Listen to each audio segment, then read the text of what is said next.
MIZ-ZOU Central on the Lou Information Station. I'm Grant Salzman. He's Brendan Schaefer, and we have been waiting, Mr. Schaefer, for this game. And it's been a long wait. It's been a very, very long wait. Yeah. A lot of anticipation, and it's finally here. It's finally here. It's tomorrow. Our last show before the game. We'll give our predictions. I have, run the gamut as I would have expected throughout the lead up to this game of exactly where my head is at and how I'm feeling about both the game itself and the future as it pertains to Eli Drinkwitz. Would you like the update on where I'm feeling about both, Grant? Yeah, can I give you an update real quick, though? You can do anything you want. On the show prior to us, I don't know if you're familiar with these people, Cam Jansen and Jimmy the Cat Hayes and Matthew Rocky, they were making predictions for the weekend. Yeah, I've met them a couple times. Yeah, they said that this weekend you are going to lose your religion, a term I had never heard before. You're not good at hearing terms and knowing them. No, that the one. What does that mean? What does that mean though about lose? What can they expand on that? That you're going to basically lose your mind. Okay, like be very upset on Twitter about the game.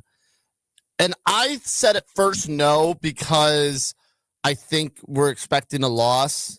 So, it won't be. But then I realized it's Mizzou, and they'll probably be in the game enough to where, they should theoretically have won it. And you're going to walk away thinking, though, that a win should be a possibility enough to where you get upset if it's not one. If they lose by 20, it's like, man, this team's not as good as we thought. Freshman quarterback, okay. Yeah. We move on. It sucks, but you're not really, how mad can you really be at Drink? If you lose by 21 tomorrow, is it really Drink's fault? That's my question. I don't think I'm going to be mad at Drink regardless. I agree. Maybe the cat has a lot of thoughts in the world about what he thinks what he thinks I do, and he's mistaken about a lot of it. But that's okay. I love him anyway. 8% of the time, he's poking the bear. He is, and he's good at it. Oh, he's very good. Yeah, I think he knows where I stand about it, but I don't know for sure. Sometimes he's like, "Did I bother you with that?" I'm like, "It's okay. I know the game, cat. It's show business." When it comes to the Drink stuff, it's like Death of a Salesman. And he says there's no spite in it anymore. Yeah. There's no spite in it. I just know he's leaving if this goes a certain way. And actually, to get to my update. Yeah, I'm interested. I'm pretty convinced he's leaving either way. Mm-hmm. I think he's going to leave. I don't know this from any sort of, intel or anything like that. It's just my gut. But my gut has been the same since mid-September. And then people say, oh, it sounds like, Mizzou's working on a deal with him and they made some progress. And it's like, oh, maybe it's going to be okay. I think when you boil it down, man, and people would push back on this and say coaches have an ego and they're not coaching scared or making decisions worried about something like, wow, Mizzou's schedule is really about to ramp up. But I think Drink is really savvy. Very. And I think he knows his market is hot right now and that it's just an opportunity to look, I think he could do the same thing if Mizzou gives him a big contract and the buyout becomes fully guaranteed, like we've seen with some of these schools doing with their coaches. Like Matt Rule hasn't done anything to get that, but he got it at Nebraska. Yeah. So maybe that happens at Mizzou, but there is an element to me where it's you can get an LSU job or a Penn State job and you can be there for 3 or 4 years. And if it works, you're there for even longer. And that's where you stay. And if it doesn't work, then, your contract's probably fully guaranteed because coaching contracts are insane anymore. And beyond that, you probably can, you'll land on your feet somewhere else if and when you're ready to do so. This is the hottest his market's going to be. If you understand how difficult the schedule for Mizzou is the next 4 years, Mizzou could be great and go 9-3 in a bunch of those seasons and not have Drinkwitz as popular of a commodity he is. This is like the Armageddon of coaching cycles. Yes. When it comes to just the sheer number of opportunities that are out there that are, whether you consider them all to be blue blood or not, there's some good jobs out there to be had. And there's some desperate programs ready to hire those coaches. Yeah. That's a tough spot to be in where if I'm Drink, I'm devastated about it. I'm going to be disappointed if he leaves, but I you know what I mean? I can't sit here and I'll be angry too when it happens because it's going to change the future of Mizzou football.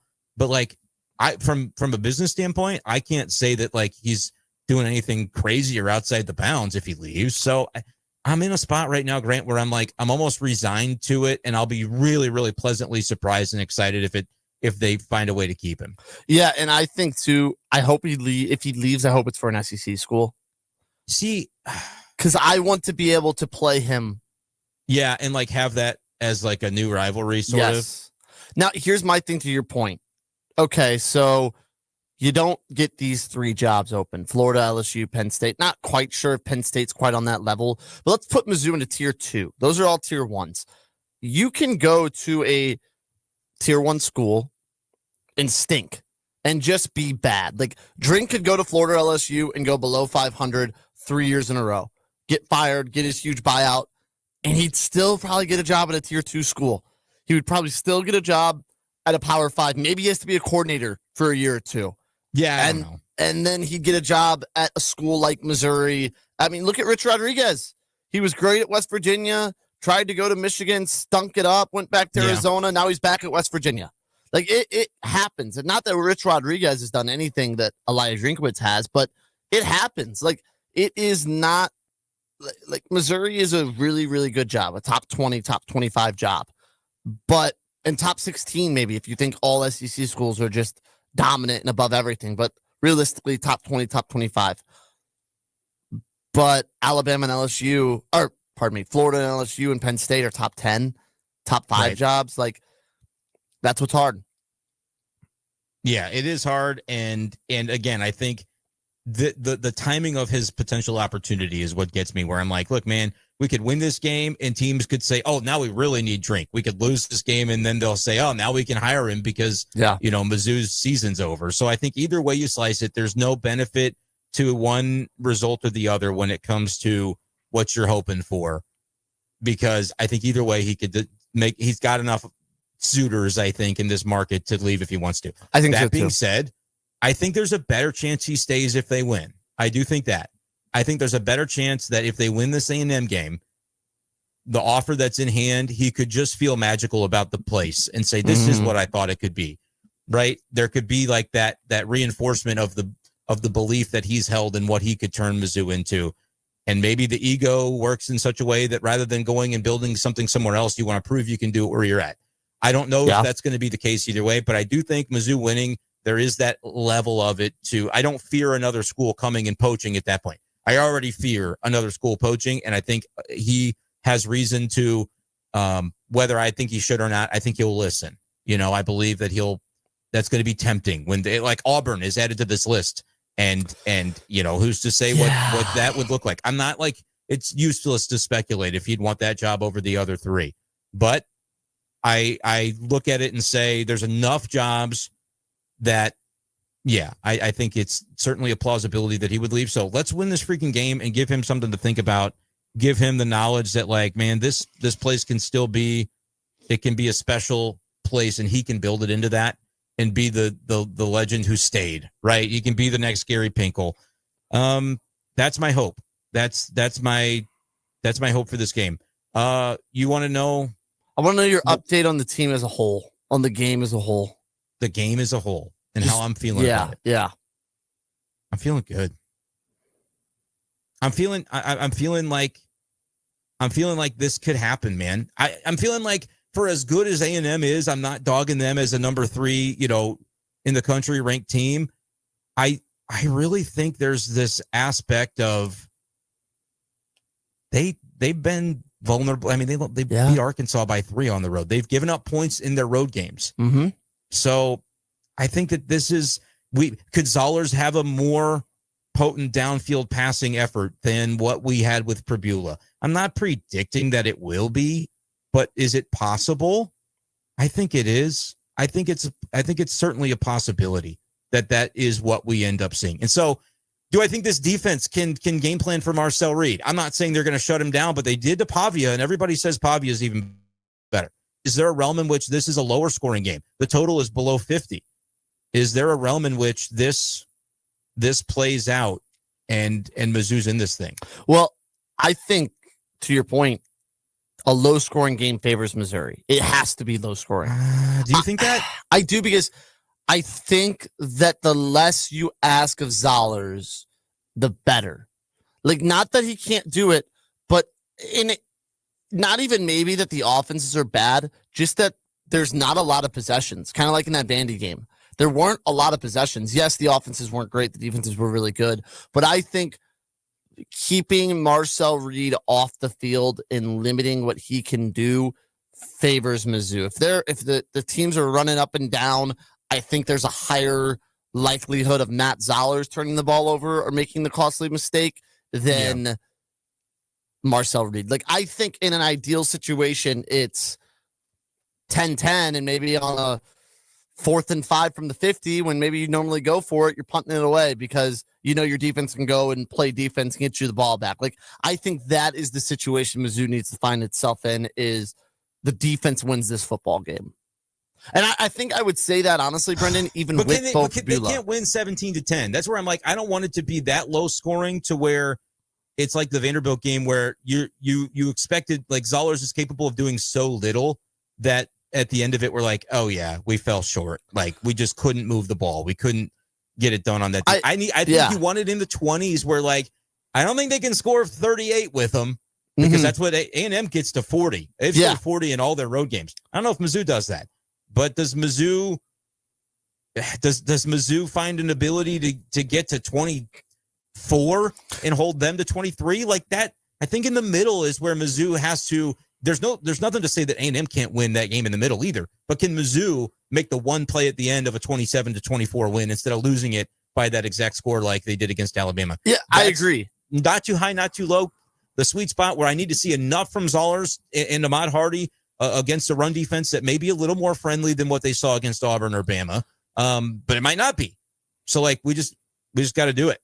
The Alabama game is a good, like, barometer for this, because play within yourselves, play a conservative approach that still puts points on the board. Like, I think if the under hits, that's good for Mizzou. So yes, 24-21, I think is perfectly an acceptable result, and I think would favor Missouri. If it gets into A&M scoring 40 points, I'm just not sure Mizzou can keep up with that. I don't think we can win if A&M gets to 40. Which is like 3-30, maybe. I don't know though, dude. You're asking a lot. Yeah. You're asking a lot of dollars. Arkansas scored 42 points on this team. I will harken back to that. LSU scored 25. It was in a blowout, but LSU's offense is not very good. And so, like, they created a lot of turnovers. 25 is a notable number. Can Mizzou get to 30 on these guys? Maybe. It's Grant. The defense has to play the game of the year, and I regret that they already did. Because they did it at Vandy, and the offense just couldn't do enough with the injury and everything that happened. And I'm worried that this could be the secondary's coming out party again, if you will, in a bad way. That, you know, we've had question marks. They were bad in the games they won. They weren't great against Alabama, but they were good enough, and then they've been really good. And now does it kind of start to fall apart again? Like, that's where if Missouri loses this game, I think it's there on the defensive side that Marcel Reed just can drop back, break, contain. And that's the thing. It's not as scary when he's in the pocket. It's when he breaks contain, because we've seen that whenever a quarterback breaks contain on this secondary, for some reason, they are just, it's like little kids in a soccer game. They just heard the ball. Like, these secondary players, for some reason, when the quarterback breaks contain is behind the line of scrimmage, think they just have to go to the ball. Like, I know it's an instinct that has to be difficult to break, but they got to break it. You got to be careful. Be that difficult though. Like, I think I want to respect that I've never played the sport at this level to be able to say if it's, you know what I mean? Like, your mind has to go to a place probably when you're still a defensive end. And so I can understand it. No, DN different. I'm saying as a DB, your job is not the quarterback. Your job is the man you're guarding. That's where if it's linebackers and DNs, like if a linebacker's in coverage and he comes down on the quarterback and leaves the guy open, okay, that is his instinct. I agree. But if a corner or a safety does that, that's what bothers me, because that should never be. That's the corner trying to play hero ball. Oh, I'm going to come up. I'm going to make the sack. Everyone's going to love me. I'm going to stop this guy short on third down. And then it's just a little flip, wide open 60-yard, 30, however Yeah. far. Like the instinct should never be as a secondary player quarterback.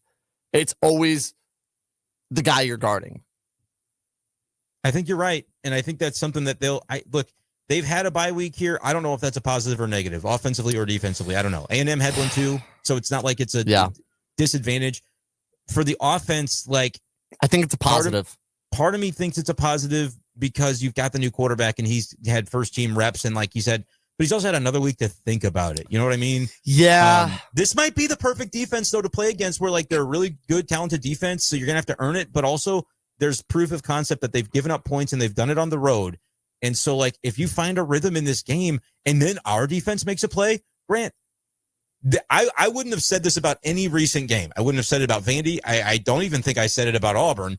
I would not have said it about Alabama. Mizzou can win this football game by double digits. It's the first time I've felt. I don't think they will, but they could. They could dominate this football game. How? They could also basically, but this playing defense the same way they did at Vanderbilt, where Diego Pavia was irrelevant. Marcel Reed maybe makes a mistake, and we get the football like we did in the Bama game, coming out of halftime. Like, you might need a free 7 points to do that. But I'll say this, opening drives for Kirby Moore, especially in the home games, cinema. They've had some really good opening drives against Bama.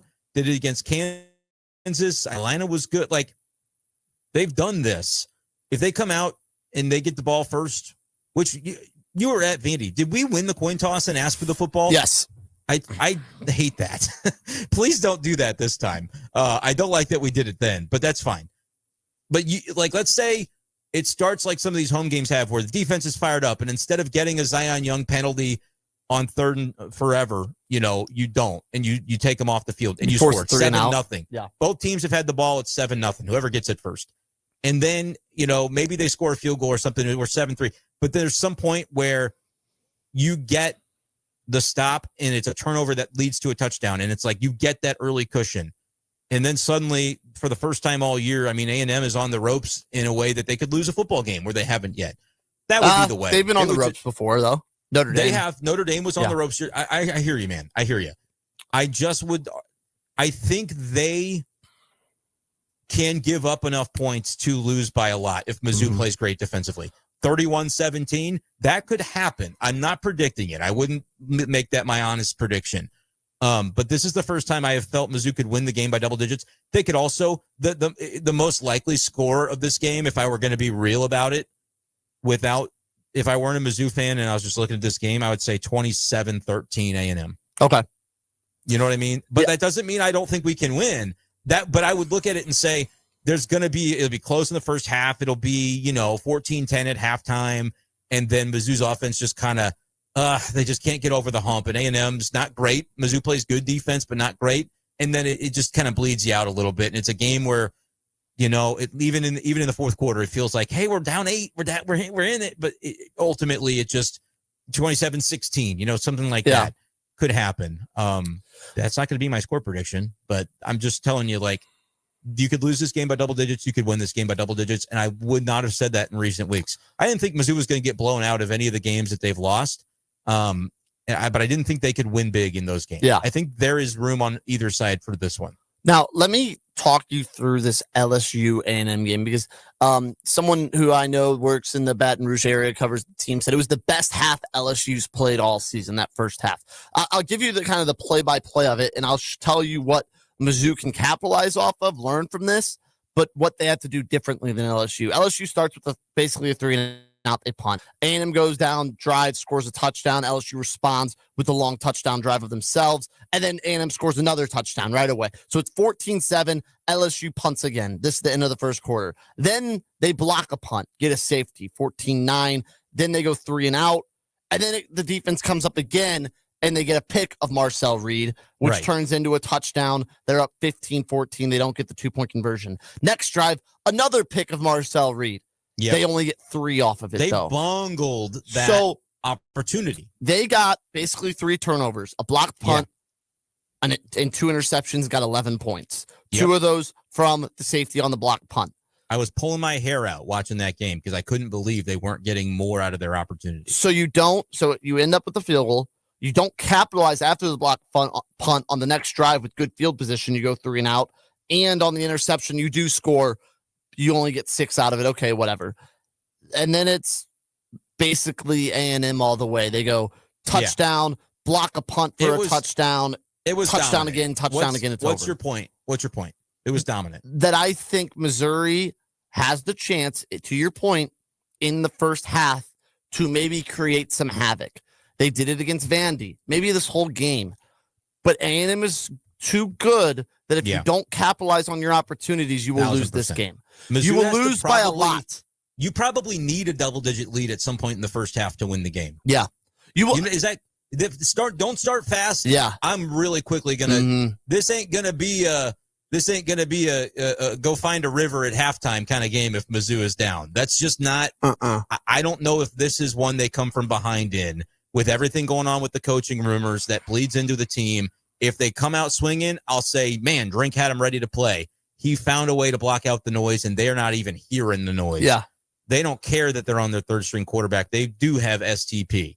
If they're down double digits in the first half at some point, I will lose my faith that they can come back. I agree. And that's just the type of game I expect it to be, Grant. It's not about the team. We've seen him come back from double digits all the time. It's about this particular game. I think there's too much writing on it to have that level of resolve and win a game after going down big to this team. They score too well. If they can score early, it tells me they're probably going to continue to do it. Yeah, if this team goes down big, you have a feeling it could crumble. You know, maybe if they beat Vandy, we're in a different headspace, and they wouldn't. But like both situations, LSU didn't capitalize. They probably should have been up 10 to 14 points at the end of the first half. A&M comes out, scores 3 touchdowns and 3 drives and buries them. Mizzou, against a lesser opponent like Vandy, was able to hang in and still should have probably won the game, even with all the missed chances. You know, the missed field goal, getting stopped at the 1, another penalty when you would have had the ball inside the 1-yard line. You can't do that against this A&M team.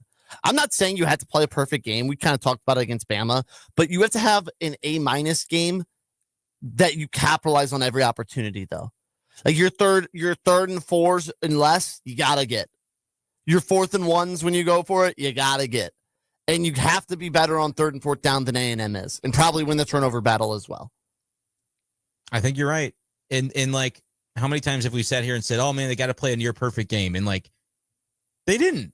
Against Bama, they didn't. Too many mistakes. And they almost won still. Played decently well, almost won, despite the fact that I would argue they played like a C+ game. Vandy, the defense played an A game. The offense, understanding that there were issues with it, it was more of a D+. Yeah. Because I think about like how much of the grade is that 4th down series on the goal line where obviously Bo gets hurt, but more the fact that they didn't score in the construct of that game. That was a killer, man. That was the game. In a game where the defense played so well, you had other opportunities to make stuff happen, but like that was your best chance. And I can't give them a passing grade when they failed on that series. And that's coaching, that's players, that's everything. But yeah, man, if they avoid the big mistakes, and like I guess it's so funny, Grant, watching both those losses. In the moments, you're feeling the big swings that went against them in the Bama game and the Vandy game, and you're still going, gosh dang it, we're still in this game. We could win it. But like when the games end and you look back on them, you go, yeah, that's kind of where those games were lost, isn't it? We may feel that in this game too. Yeah. This time, though, that sneaking suspicion in the back of my head of, Brendan, you've been here before. Your team's in this game, but doesn't that feel like the big moment? It's going to be hard to shake this time. I'm just trying to talk honestly about it, man. It's going to be a lot of fun. I'm excited. I'm dreading and excited about the game. Is that fair? Totally. Like, because I know how important it is. It makes me sick. So to your point to open the show, am I going to lose my religion? I'm not. I'm going to be in a good headspace. My son's going, and I'll say this for the listening audience: Gabe has not ever been to a loss. So who's the best team Gabe's seen play? Don't worry about it. He was at the Kansas game. That was a big one. That was a big one. That was important. Last year, he was at a few games. I don't think he ever was at a loss. Okay. In some of those. Well, they didn't lose at home last year. Opponents. Well, they didn't lose, but he was at Vandy last year. Yeah. I mean, you think about some of the games that they could have lost. Yeah. They could have lost to Vandy. They could have lost to Auburn. We were laying on the grass of the hill, looking skyward, and when the football fell into our field of vision, I was sitting like 30 feet to the right of the upright, and I was like, I shouldn't be seeing ball. No. That's football. We won. Yeah. So this kid, I'm bringing the kid, man. He's gonna. I hate to put the pressure on him. He's not gonna know it's on him. He's not on gonna him. know the pressure. It's on Gabe. But I think he has been, and I can't even say it. My wife, for the longest time, never had been to a loss, but she was at the Vandy game. And so now I know, as I'm attributing, like, which one is the one that's the good luck charm. It may be the kid. Him. It may be the biggest Tiger fan in the greater St. Louis area. Yeah. He is. All right. We just did some Mr. Brightside this morning on the way to daycare. Is he at the age to where if they lose, is he going to cry? No. Okay. So still a year or two, probably? I'll cry. He won't, though. Okay. No, he is so he's more well balanced with this stuff than he ought to be. But it's because I know what it does to me, and I am catering his upbringing in a way where I say it through tears. Hey, bud, they didn't win, but you know what? They'll try again next time. Yeah. And he goes, yeah, Dad, they'll try. They'll probably win next time. And that's it. Yeah. So hopefully it stays that way for him because it's healthier, and it'll probably help me to feel healthier about it too. So guess what, Cat knows because he's got his son. I think my son will help me from losing my religion tomorrow. And maybe, just maybe, he'll help the Tigers get a win. And hopefully he can wave to Truman too, because he loves Truman. I can't think of a better out. You like that? Yeah, way to go out into break than that. When we come back, I do want to ask you one more question when we come back about this Missouri Tiger team, and then we'll give our picks for the weekend. We're winning money this weekend. If Missouri doesn't win, we're still going to win money. There's college basketball.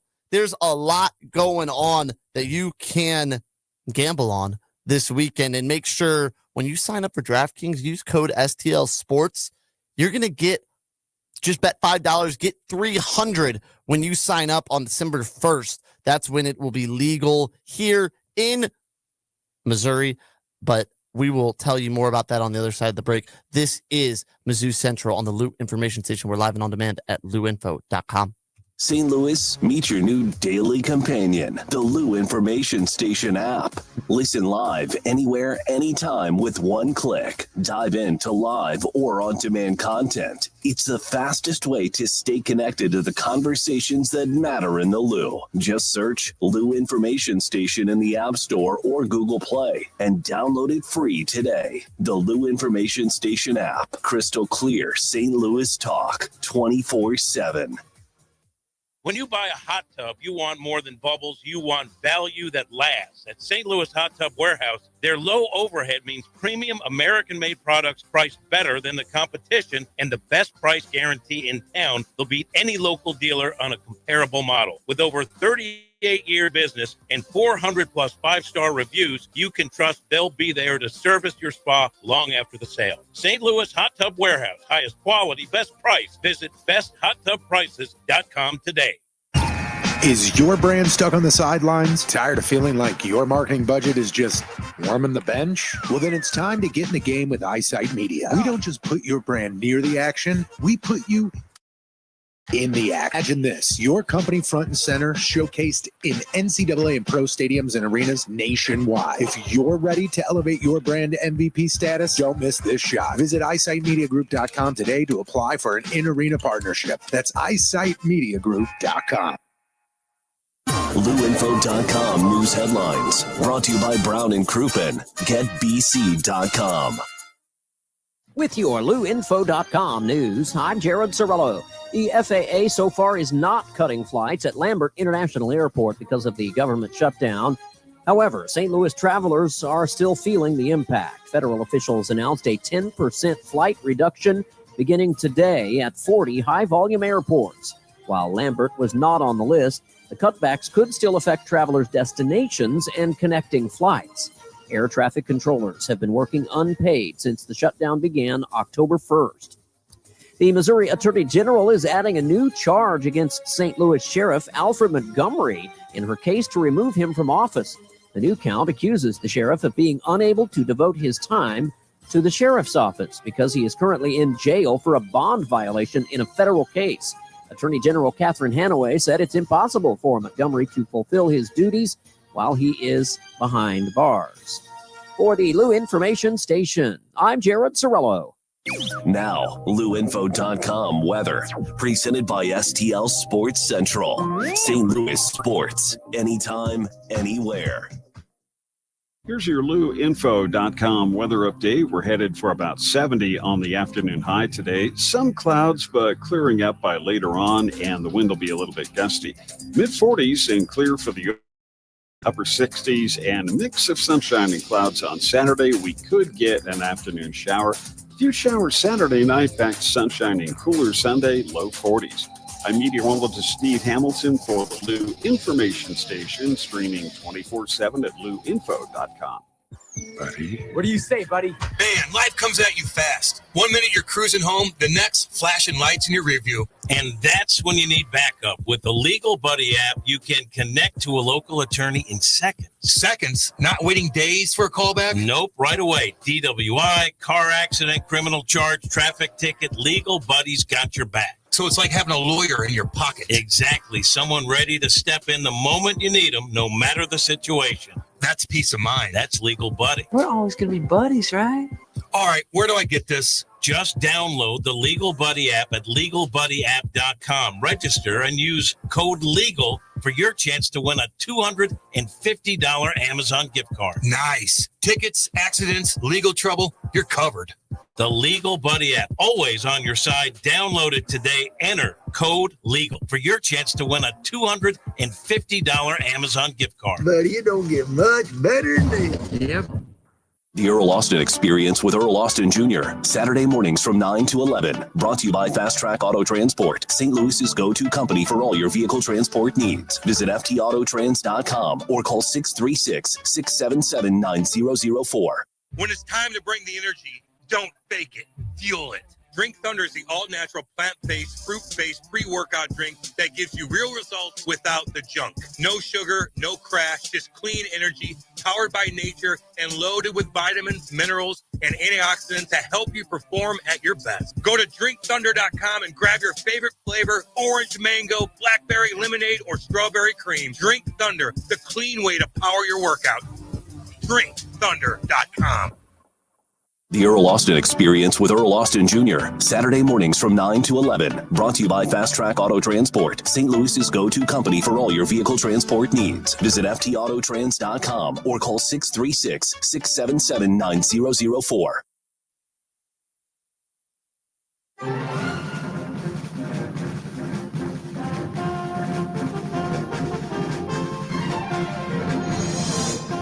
And we're back on MIZ-ZOU Central on the Lou Information Station. We're live and on demand at louinfo.com. He's Brendan Schaefer. I'm Grant Salzman, and we're going to try to win you a little bit of money. Before we do that, Brendan, what is your take on the Robbie Meyer situation? Because I think the special teams need to be really good for Missouri to win this game.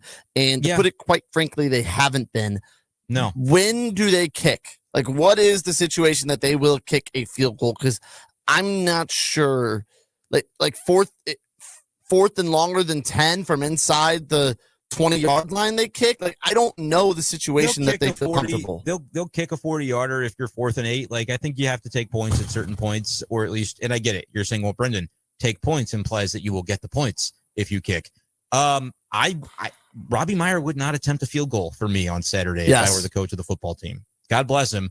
But like, I've seen nothing to suggest that he is more or less likely to make or miss a 42-yarder than Oliver Robbins. So or the kid that they got from the junior college or whatever it was that was tweeting out STP after. Did you see that after the Vandy game? I did. Which is kind of a little bit like, okay, bud, like I get it, you want your opportunity, but maybe it doesn't look like not a great teamate move. He was training him. Ryder Goodwin or whatever his name is. Yeah. I would kick one of those guys. Extra points. I think I'll go Robbie Meyer. Because he's had 1 or 2 blocked, but he hasn't missed any, right? Or did he miss one? No, he's not missed one. He's been better recently on those. I don't necessarily need to try somebody else for those when we've largely been able to get them done. Frankly, I just go for 2 every time because it's probably analytically not crazy anyway when you have question about your kicker. But I would throw Robbins out for it or the other kid for anything else. Like, I'm ready to. Why? I get it. You recruited the guy, whatever. Why go down with this ship when, for whatever reason, he just hasn't demonstrated the ability to do it consistently? on makeable kicks. So I would kick somebody else. There's no spite in that either. It's just my take. He's just been bad, and maybe he'll stick stick around and be better in a couple of years. But if he trots out there to make a kick, and I'm scared, I'm gonna mentally go to a place where I say, kid's gonna make it, and we're gonna get these points because that's all there is to it. I like that. The punting needs to be good as well. Pin him deep. Let's go over our picks last week because we haven't done it yet. Texas and Vandy, maybe the worst push of all time for me on the Texas side because they were up by at least 20 points at some point in that game. They were up 34-10 at some point in that game, and what was this? What game? Texas Vandy. Oh yeah. We both had opposite sides, and we pushed. We both. By the way, it did end at 3.5. So if you had Vandy, you got a cover that you did not deserve. Or if you were early on Texas, you got them at 2.5 and you won. Yeah, it was actually 1.5. Yeah, it was. We both had Georgia. That did not win. We both had Miss State. That was a winner. We both had Ole Miss, which was a winner. You had Oklahoma. I had Tennessee, but I had Kentucky and you had Auburn. So I think Auburn was one of the most painful for me from like a jurisdiction of legality standpoint that I've had in a while. Yeah, I just didn't think there's any way they would lose, and they did. So we went 2-2-1. Really no blood, and then Memphis Rice over hit for me on Friday. Did I think you had North Texas and they covered, so we're 1-0. I pushed Texas. You won Ole Miss. You're 2-0. You lost Auburn 2-1. You lost Nebraska 2-2. You won Texas Tech 3-2. Nebraska did not lose. They won that was a 4-point final. Oh, was it? I covered with the hook on Nebraska. Okay, so what's your final there? 4-1. Did Texas Tech cover? I think they did. They ended up covering against Kansas State. Yeah. So 4-1 on there on my favorite picks. And I lost Stanford. They scored 15.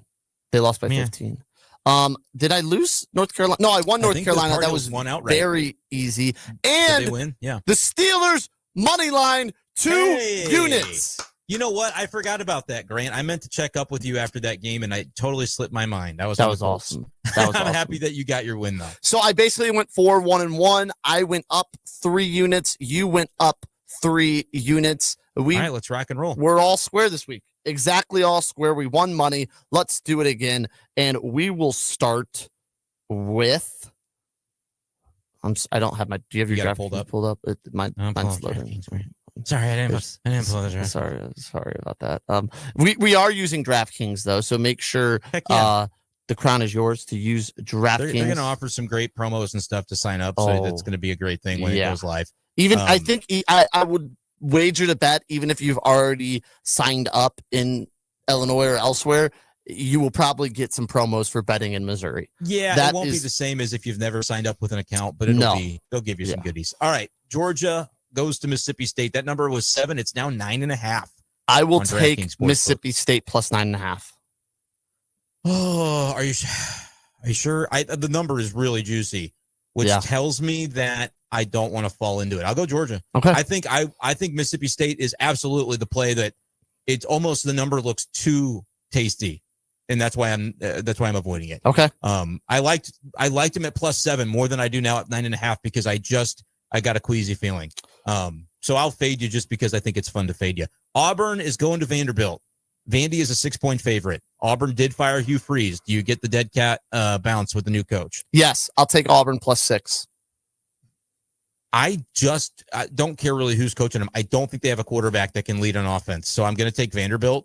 I do not see them scoring very many points. Vandy's defense is kind of capable of being sus, as we saw against Texas, but I cannot bet Auburn after what happened last week. Florida goes to Kentucky. Florida is a 3-point road favorite in the SEC this week. Yeah, I still think Kentucky stinks. So I will take Florida minus 3. Give me the Cats, man. Their defense is squirrely. I think they can win this one outright. I'm probably wrong. It's exactly the way I felt about Auburn last week. Is just too confident in them after just thinking I knew what their defense was. But we'll see. Here's the other compelling game of the weekend besides our own. LSU goes to Alabama. Alabama is a 10-point favorite in a kind of a rivalry game here. Yeah, I think LSU gets the new coach bounce. I think they still have a lot to play for. Pride-wise, and it's a rivalry game. I'll take LSU plus 10. It might have to be a backdoor because I don't think they win this game. This is going to be hard for me, though, because like I'll be watching this game and it'll be within a possession and you'll be like, we're here, but we feel it slipping away the entire time. Mm-hmm. Because I think Alabama is just that much better. I wrote LSU. Probably. I'm going to switch it to Bama. There's a reason they're favored that big. And they're going to be on their game after kind of dinking around with what was that, South Carolina was their last game? Yeah. That was a road game, though. No, that's fair. All the more reason for me to say Alabama's going to lock in on this one. And LSU, I just continue to say is not very good. So do you want to pick the Citadel at Ole Miss? What's the number if you have it? I don't see it on CBS Sports. It has Ole Miss as a minus 53.5 point Let's favorite. Pick it for fun. Yeah, who do you got? Give me the Citadel. Really? I think Ole Miss will probably call the dogs off. If this was an opening game of the season, I'd take Ole Miss, but like I think it's going to be run, throw, run, throw. Right. I think you're right, but I'm going to fade you just for the fun of it because I think it would be fun to fade you. I was looking at Florida basketball against North Florida. They had to cover 41.5 and they won by 40 last night. Wow. So just to tell you, like, that's kind of my luck with these big spreads. But thanks for finding that. Yeah, DraftKings is saying no thanks. We don't want your action on that game for now. I don't think they always allow FBS versus FCS. Sometimes you'll see it. Yeah. Maybe once it goes live, it'll be thrown up there, but maybe. Yeah. All right. Closer to game time. Let's do it. A&M -7 is the number at DraftKings coming to Missouri. I hate it at +7. I'd probably buy this a half point if I could, but for the sake of our game, I will take Missouri +7. I think they lose 24-17. Oh, not a loss. No, 20. I need it to cover 23-17. Frankly, you can pick it to land right on the number. My score is 24-17. That's my score prediction. I mean, that's a good score prediction. So I don't blame you. I'm not going to pick against him. I'm not going to pick against him, man. It's not like Zach Sweet this week. Like a lot of people are going to be picking against you guys, so don't get upset about it. But I'm an emotional Mizzou fan. Really? I'm going to go down with the ship on this one, guys. Yeah, I know. Crazy, right? Give me Missouri. Oh, can we score that many points? I don't think it's going to be crazy high scoring. Give me Missouri 24. Oh, man. Can we win by a point? I don't know. 24-17. Screw it. Okay. We're not holding the 17, Grant, but that's my prediction anyway. I like it. I'm a fan. I could see any number of scores to this game. I could see 31-17 Mizzou. I could see 31-23. I could see 20-16. The defense is going to have to play the game of their lives to win it, and so that's why I'm going to only predict 17 for the Aggies because I think it's going to take another outstanding defensive performance like we saw against Vanderbilt. All right, let's go on to our favorite picks of the week. And there's a lot of just kind of yuck on the college football calendar this weekend. The biggest game is probably BYU at Texas Tech. That's a 10.5 point spread. You're going to have to get a little dirty to find some games this weekend. And I'm going to start like I love to start, like I've been very good at, on a Friday night. And there's actually a lot of games I like on Friday this week tonight, I should say. Yeah. Give me Houston -1.5 at UCF. I think UCF is really, really bad. Okay. Yeah, UCF didn't they lose to Kansas by a decent amount? Yeah, and they got killed by Baylor. Texas Tech's going to beat BYU. I can't give 10. BYU's got too much good luck on its side for me to say that they're going to lose by some 10 voodoo magic. magic. Give me the Cougs. Ooh. So we both took Cougars. Yeah, I like Cougars. Let's clip that off. Northwestern USC +14.5. Give me the Huskies tonight again in LA. 2 Friday night picks for you. Wait, what? I'm taking Northwestern +14.5 at USC. I don't know how to tell this, dude. Northwestern is the Wildcats. Oh, what did I say? The Huskies? Huskies. Ooh. What's the number, though? I was just focused on your mascot. +14.5. Okay, interesting. I'm taking a 14.5 point spread as well, but I'm taking the favorite, and it's Indiana at Penn State. Ooh. I've been on and off again with this Indiana team, and it's just like, dude, Penn State's not that good. Indiana might be as good as Ohio State. Didn't Ohio State end up rolling Penn State? They ended up winning by like 17, I believe. I think that's a similar result here. Indiana by about 20. I will go to another really big game. Oregon at Iowa. I will take Iowa plus 6.5. That's the right side, actually. I might steal that later on the big show. Ugly number, but the right side. That's a good number. Yeah. Actually, it's a great number because the Iowa games usually lower scoring. Mm-hmm. They could win. They could beat Oregon, and I hope they don't because I want to leap them. But yeah, that could happen. That's a good pick. Thank you, sir. I appreciate that. I don't feel strongly about too much about the SEC this week, honestly. Other than Mizzou, which I just don't want to double down on Mizzou. I'll already be invested enough emotionally. So I'm not going to double down with any of my SEC picks, which is unusual for me. I'm going to take Missouri State plus 7.5 going to Liberty. I want to, sick them or whatever they say about their Bears. Go Bears, go Bears. Good number, 7.5. Liberty's not a great team. Mo State can go on the road and be feisty, I think, in that one.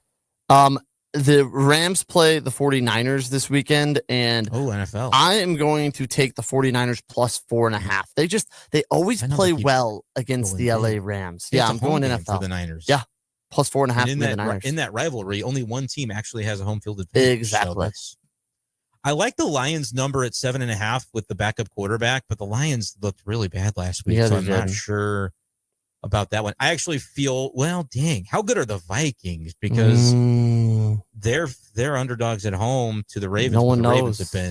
Ravens have been cooking people. I hate them. I'm going to pick them. Ravens minus 3.5. My thought is Vegas clearly thinks this team is going on a run and getting into the playoffs. And so I'm going to keep believing that they're favored for a reason in all these games. Last pick for me. I'll go with the homer pick once again. I also think this team is playing well. I think the other team is really banged up. And I think the Steelers, they might end up losing the game, but I'll take them plus 3 against the Chargers. I already wrote Steelers down before you even said both anything. I knew tackles you were do it. For the Chargers out. I think they're going to try to double, triple TJ Watt, which leaves Alex Highsmith, Peyton Wilson on the other side to handle, and that's not easy either. So give me the Steelers plus 3. Okay, I'm going to go Giants plus the 4.5. I think this is the game where I will once again start the wrong quarterback in fantasy between Jackson Dart and Caleb Williams. I've been starting Williams every week. Last week I started Dart. He got me 31. Caleb was in the 40s in that game against the Bengals. But I don't think the Bears outscore, like their defense isn't going to stop Jackson Dart enough to win this big. They could win it by 5 like they did against the Bengals, I guess, but they certainly weren't 5 points better than the Bengals in that game. That was just a game that, somebody missed extra point or went for 2 or whatever. Giants plus 4.5 feels like the right number in a game that I think either team could win. I like that. With those two offenses against, and that Bears defense is just bad. Is holding them back. It's not very good. I hope the Bears win. I want to see the Bears be solid. I don't have anything against the Bears. Aren't you a closeted Lions fan? I'm not closeted about it. I was a Lions lean. I said, okay. Lions lean. I've never had the Lions lose a game that hurt my feelings other than because I lost money. What about Cowboys? Are you still have a crush on them or? No, I do find myself betting them sometimes, but I'm not. There's no emotional attachment. It's just it's a transactional approach to that one. That's fair. But the Bears, there's always room for that Luther Burden thing to happen. And then I would really want to see the Bears do well. So I don't know. I like more teams than I dislike. I like the Patriots this year with Drake May. He's fun. He's the Tom Brady clone. I did have a $5 on Drake May to win the MVP. Would you want to know what the odds of that were before the season? Plus 4,000. It was plus 10,000. Wow. It's $5 to win 500. Is there a cash out on that right now? I don't think I have one. Do you want to know what the odds are right now, though? Yes. For Drake May, plus 400. He's third on the list behind Allen and Mahomes. So I want the Pats to win every game. Yeah. Because if they win that division and have the 1 seed, dude, that Drake May could win the MVP. He's third on the list right now. Matt Zollers for Heisman. That's what I would bet right now if I could. Oh, by the way, I saw this Power MIZ-ZOU. They put it out yesterday, but it was Drink talking about Zollers as a golfer and said he's 300-yard driver off the deck. He creates tension on his T-spine by separating his hips. That's what you see with a lot of really good NFL quarterbacks. Drink talking about Zollers as a golfer. Zollers is a stick Mizzou by 100. All right. Zollers is a scratch golfer who has 300-plus yard drives. That is why Missouri is going to win the football game. That's why he's throwing for 300 yards tomorrow. All right, just deal with it. Give me 2 touchdown scores quickly for Missouri. Hardy, Jude James. That was exactly what I was going to say. I'll go Hardy and Alugbade. No, I'll go Hardy and Matt Zollers. He finds his way to pay dirt. Please don't. Please Little don't. scramble. He scores. I'll be so boom. scared. I'll be so scared. He's Brendan Schaefer. I'm Grant Salton. Make sure to tune in after the game on STL Sports Central for the postgame show. Howard Richards, Chris Pelican, Vic Faust, myself. Maybe if they win, Brendan Schaefer's going to get in there and celebrate a little bit. Who knows? If they win, I'll have to find a way to charge my phone up and do it. Yeah. Okay. He'll be tweeting the whole game. Make sure to follow him there. Follow us at Mizzou Central on Instagram, Twitter, TikTok, wherever, all the social medias. This is the Lou Information Station. Up next, it's Charlie Tuna and the Posse. This is Mizzou wide receiver Kevin Coleman Jr. And I'm Mizzou linebacker Josiah Trotter. When we hit the field, we have each other's back. And off the field, we got James Carlton, State Farm covering us. Thanks, fellas. Nothing beats college football season, and nothing beats saving money. Just by getting a quote from our office and mentioning Mizzou, we'll make a donation to support Mizzou's will to win push on your behalf. No strings attached. So you're supporting the team just by checking your rates. Doesn't get any easier than that. It's so